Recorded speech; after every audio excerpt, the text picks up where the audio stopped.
सभी धर्मों के विद्वान जो मंच पर विराजमान हैं और मेरे सामने जो बैठे हुए महाराष्ट्र और नागपुर के जो मेहनत का धार्मिक सर्वपंथी लोग, सारे विद्वान और धार्मिक जो पंथ हैं। गाड्या थोड्या वेळाने ना बसा, आताच गाड्या नाहीये.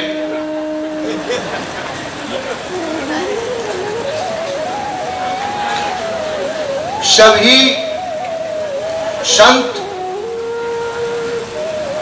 और धार्मिक परिषदों ने जो अपनी जिम्मेदारी लिया है और लिया था, वो कहीं ना कहीं हमारे देश और दुनिया में जो कमजोर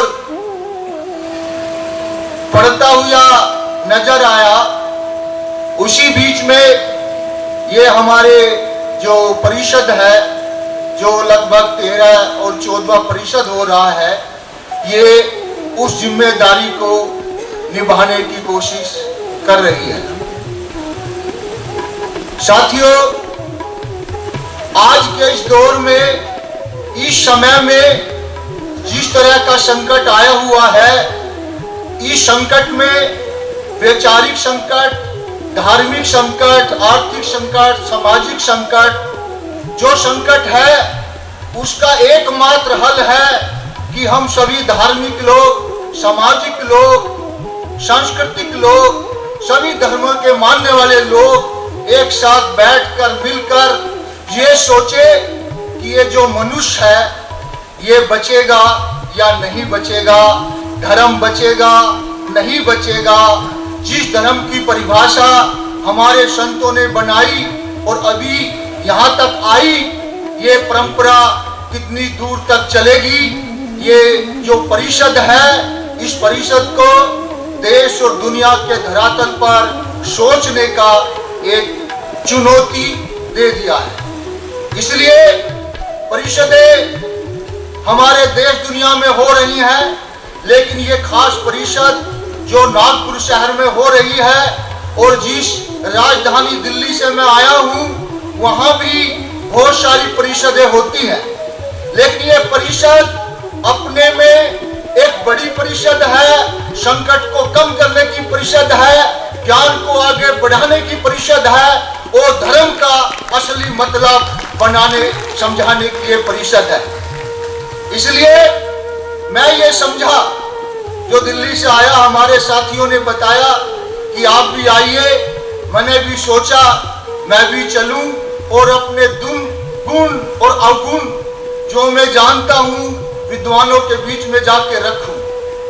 मित्रों, आज के इस दौर में जिस तरह का संकट है, आर्थिक संकट है, यहाँ संकट इतना बढ़ चुका है, अगर हमारे संत, हमारे ज्ञानी लोग, धार्मिक लोग इस लड़ाई के अंदर अगर उन्होंने अपनी भूमिका अदा नहीं की, तो इतिहास, समय और धार्मिक शास्त्र उस पर विचार करेंगे। इसलिए ये हमारी ड्यूटी है, ये हमारा मानना है कि जिस तरह से इन सत्ताओं ने, जिस तरह की धार्मिक सत्ताएं हैं, जिस तरह की राजनीतिक सत्ताएं हैं, इन लोगों ने मनुष्य के जीवन को इतना कठिन बना दिया, इतना कठिन बना दिया, इतना कठिन बना दिया कि इनको सोचने पर मजबूर हो गया कि ये रास्ता कौन सा है जो हमको अच्छा मनुष्य बनाए। इसलिए ये परिषद, ये नागपुर में जो परिषद हो रही है, ये केवल मनुष्य को ही अच्छा नहीं बनाएगी, समाज को ही अच्छा नहीं बनाएगी, राज्य को ही अच्छा नहीं बनाएगी, देश को ही अच्छा नहीं बनाएगी। ये परिषद इस दुनिया को भी अच्छा बनाएगी, सुंदर बनाएगी। इसी आशा के साथ मैं अपनी जगह लौटता हूँ कि ये संसद दुनिया में हो और दिल्ली शहर में भी हो। मैं इस आशा के साथ अपनी बात समाप्त करते हुए सबको प्रणाम, नमस्कार, सलाम, जय हिंद, वाहेगुरु, सत श्री अकाल।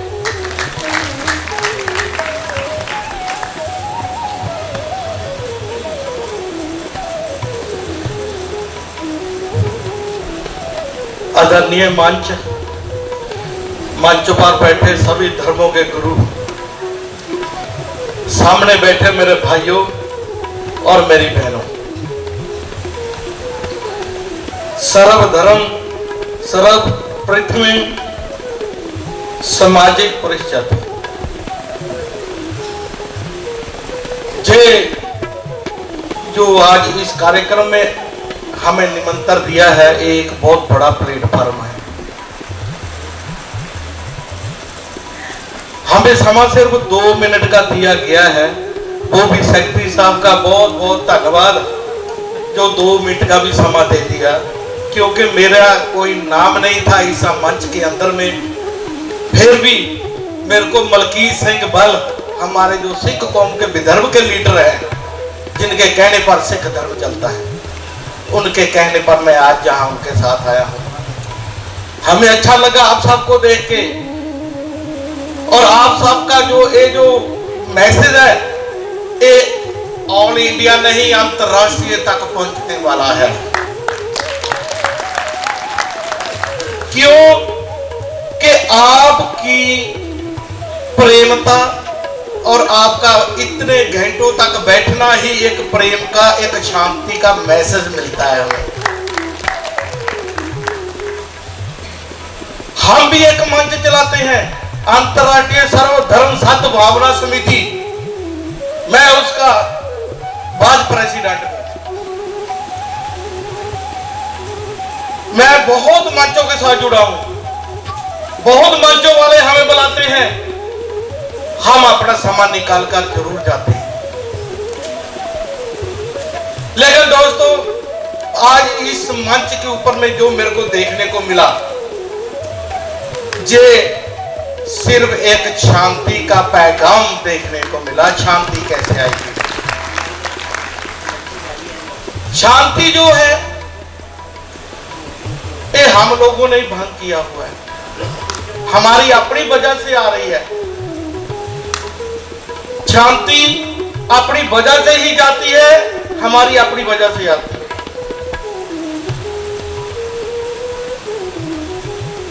एक नारा है, हिंदू मुस्लिम सिख ईसाई हम सब हैं भाई भाई, आप कोई गैर नहीं, मैं आपसे गैर नहीं। ये नारा यही बताता है कि हम सब भाई भाई हैं। हम एक आदमी सब अपने धर्मों में बांधा हुआ है। मैं भी अपने धर्म में बांधा हूं, लेकिन मैं अपने सिख धर्म में रहकर सभी धर्मों का स्वागत करता हूं, ऐसी मैं आस रखता हूं और ऐसा मेरा मानना है। लेकिन दोस्तों, हम शांति ढूंढते ढूंढते गंगा नहा लिया, मक्के हज करने चल गए, गुरुद्वारे मंदिरों में चल गए, लेकिन शांति नहीं आई। जे हमने आज नारा दिया भाईचारे का, हिंदू मुस्लिम सिख ईसाई हम सब है भाई भाई, इसके ऊपर हम सब ने गौर करना है कि हम भाई हैं। सेक्रेटरी साहब मेरे नजदीक आते जा रहे हैं, समय 2 मिनट का था। भाइयों, हम परिवार के लोग बैठे हैं, आपको ये लग नहीं, मेरा कोई भाषण नहीं, ये हम चर्चा कर रहे हैं आज इस मंच के ऊपर आकर। इस चर्चा का विषय है शांति कैसे मिलनी है। तो भाइयों, एक कभी मौका देंगे, सेक्रेटरी साहब हमें बोला उन्होंने, अगली बार हमको खुला समय देंगे, तो फिर हम अपने विचार रखेंगे आप लोगों के साथ में। बढ़िया, हम सब दुख सुख साझे करेंगे। दुख कैसे आता है, दुख कैसे जाता है और कैसे दुख जा सकता है, उसके लिए आप लोगों को क्या करना है उसका भी गुरु मंत्र देंगे आपको हम, उसकी भी बात आपके बीच में रखेंगे। अभी मैं कुछ ज्यादा बोलता हुआ अपने लफ्ज यहीं पर समाप्त करता हूं। सेक्रेटरी साहब 2 मिनट से जब थोड़ा समय ज्यादा आ गया, क्षमा का जाचक हूं। आप सब मेरे भाई बहन बेटे, आप सबका धन्यवाद, इस मंच का धन्यवाद, इन सब गुरुओं का धन्यवाद जिन्होंने हमें आज मौका दिया जहां बोलने का। वाहिगुरु जी का खालसा, वाहिगुरु जी की फतेह। जय भीम, सत श्री अकाल। आदरणीय मंच, ज्यांच्या अध्यक्षतेखाली आपण आजची सर्वधर्मीय सर्वपंथीय सामाजिक परिषद भरवली आहे, ते आपले महानुभाव रत्न आचार्य प्रवर उपाध्याय कुलभूषण परमपूज्य परमहंत श्री न्यायंबाज बाबा, आणि मंचावर उपस्थित असलेले सर्व मान्यवर, मी वेळेअभावी सर्वांची नावे घेत नाही. सर्व ज्येष्ठ आहेत, सर्वांचं मार्गदर्शन आपल्याला लाभत आलेलं आहे. आजची आपली ही सर्वधर्मीय सर्वपंथीय सामाजिक परिषद 2011 पासून जी होत आलेली आहे, त्यातली ही सर्वात ऐतिहासिक अशी परिषद आहे. त्याचं कारण असं की सर्वधर्मीय सर्वपंथीय सामाजिक परिषद आयोजन करत असताना आयोजक म्हणून आम्ही सर्वच एकत्र येत असतो. आणि मग बाबांची वेळ घेणे, फडतरे महाराज असतील किंवा पंडितदादा कराडकर महाराज असतील, बनते ज्ञानज्योती असतील, अशा सगळ्यांची वेळ आणि स्थळ असं सगळं मॅनेज करून आम्ही एकत्र आतापर्यंत परिषदा घेत आलेलो आहोत. ही पहिली ऐतिहासिक सभा आहे की जिथं महानुभाव पंथाच्या एका सोहळ्यामध्ये सामाजिक समतेच्या अजेंड्यावरती इथं आम्ही एकत्र आलेलो आहोत. हाच तर आपला वारसा आहे. तुकोबा म्हणतात भेदाभेद अमंगळ. आणि सर्वज्ञ श्री चक्रधर स्वामींचे विचार, ज्यांचा आपण इथं 40 दिवसापासून आत्मशांती यज्ञ करतो आहोत, ते तर आपल्यामध्ये रुजलेलेच आहेत. कुठल्याही प्रकारचा भेद मानवामध्ये, माणसाचा निसर्गाशी, माणसाचा इतर जीवितांमध्ये असा असता कामा नये. प्रत्येकाचा बरोबरीचा हक्क, अधिकार समानतेने आणि न्यायाने आपण एकमेकांना वागवलं पाहिजे. ही आपली शिकवण आहे. आणि आपली या शब्दावरती माझा जोर आहे. ही आपली शिकवण आहे. हे आपल्याला आणखी वेगळं कोणीतरी शिकवायची गरज पडली नाही पाहिजे. पण काळ असा झालाय की आपल्यालाच आपली शिकवण काहीसे विसरलो आणि मग आपल्यातल्याच काही मंडळींना पुन्हा एकदा ही शिकवण नव्याने रुजवण्यासाठी प्रयत्न करावे लागतात. आणि त्या प्रयत्नांचाच भाग ही सर्वधर्मीय सर्वपंथीय सामाजिक परिषद आहे. संकट फार मोठं आहे. संकटाची इथं चर्चा झालेली आहे आणि ते खरं आहे. मी असं विचार करतोय की भारतासारख्या देशामध्ये ही भूमी इतकी सुपीक आहे की या भूमीमध्ये सर्व प्रकारचे विचार प्रवाह रुजले, फळाला आले आणि त्यांनी समाजमन घडवलंय. आजचा आपला जो काही समाज आपण बघतोय या भारतीय उपखंडातला, तो समाज हा सातत्याने 5-6 हजाराच्या वर्षामध्ये सतत संघर्ष करत, संवाद करत एकत्र नांदत आलेला आहे. हा समाज दुभंगलेला नाही. आमच्यात प्रॉब्लेम आहेत, आमच्यामध्ये वितंड आहेत. ते वितंड दूर करण्यासाठी वेळोवेळी आमच्या सर्व संत परंपरांनी मेहनत केलेली आहे, आम्हाला उपदेश केलेले आहे, आम्हाला मार्गदर्शन दिलेलं आहे, आम्हाला दिशा दाखवलेली आहे. चुकत आम्हीच आहोत, कारण ती दिशा आणि ते मार्गदर्शन मिळाल्यानंतर सुद्धा आम्ही इतकं त्याला गृहीत धरून चालतो की आम्ही कधी भरकटून जातो हे आम्हाला कळत सुद्धा नाही. आणि म्हणजे उदाहरण म्हणून बघा, स्थानाला खूप महत्व आहे, निश्चित आहे. आपण सर्व लीळा ज्या वेळेला पाहतो तर त्या स्थान विशेष आहे, त्या स्थानावर काय काय घडलंय याचा आपण निरूपण आणि अभ्यास करत असतो. पण चराचर सृष्टीमध्ये असलेला आणि संबंध सृष्टी ज्यांनी कोणी निर्माण केली त्या निर्मिकाला आपण एका स्थानामध्ये स्थानबद्ध करू शकतो का? एवढे आपण मोठे झालेलो आहोत का माणूस म्हणून की त्या चराचर सृष्टीच्या निर्मात्याला कुठल्या तरी एका स्थानामध्ये बंदिस्त करू शकतो का आपण? पण आपला आजकाल हा आग्रह चाललाय आणि त्या आग्रहातून कुठेतरी समतेला धक्का देत आपण विषमतेच्या मार्गावर तर जात नाही आहोत ना, अन्यायाच्या मार्गाने तर जात नाही आहोत ना, याचं आत्मचिंतन करण्याची वेळ आज येऊन ठेपलेली आहे. बाहेर उन्माद आहे, गर्व आहे, पण स्वाभिमान आणि अभिमान काहीसा बाजूला सरत आहे. तो कुठेतरी आपण जागला पाहिजे आणि त्याही पेक्षा महत्वाचं म्हणजे आत्मभान आपण जागवलं पाहिजे. ही परिषद आयोजित करण्याच्या आधी मी आणि माझे मित्र सुनील चौधरी आम्ही दोघे, आमच्या मनात विषय होता आपल्याला अशी परिषद आयोजित करायची आहे, कसं करता येईल. आणि आम्ही जेव्हा बाबांना भेटलो तर मनच जुळलेली असली की कसं समोरून येतात गोष्टी. बाबांनी स्वतःहून सांगितलं की आमचा असा असा सोहळा आहे पंथाचा आणि या सोहळ्यामध्ये आपण सामाजिक परिषद घेऊया. म्हणजे जे गोष्ट माझ्या मनात होती ती बाबांनी बोलून दाखवली आणि त्याचा मार्गही त्यांनीच दाखवला की अशी करता येईल आणि ती जबाबदारी घेऊन पुढे गेली. म्हणजे मनाने निर्मळ असलेला माणूस पण दृढ निश्चयी असलेला माणूस कुठलंही कार्य तडीच नेतो. त्याचं उत्तम उदाहरण म्हणजे आपले आदरणीय बाबा घडलं. आणि हे का करायचं तर बाबांनीच काढलेला विषय मी परत सांगतो. रशिया युक्रेन युद्ध चालू आहे. पॅलेस्टाईन मध्ये रोज जनसंहार घडत आहे, रोज बॉम्ब पडत आहेत, चिमुकली मुलं मारली जात आहेत. ते आपण बघतोय सोशल मीडियावरती, टीव्हीवर. प्रचंड अशांतता अस्वस्थता आहे. आपल्या देशामध्ये सुद्धा ती अस्वस्थता आपण बघतोय.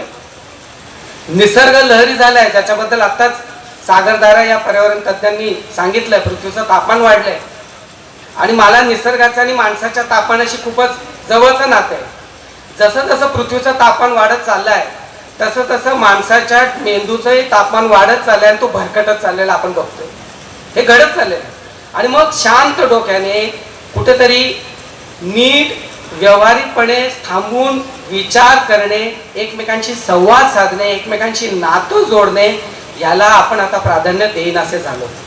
आणि मग तुम्ही बघा आपल्या कुटुंब व्यवस्थेमध्ये, घरात असेल, समाजामध्ये वावरत असताना असेल, देशामध्ये असेल किंवा आंतरराष्ट्रीय पातळीवरती देशांमध्ये असेल, सर्वीकडे आपल्याला तणाव वाढलेला दिसतोय.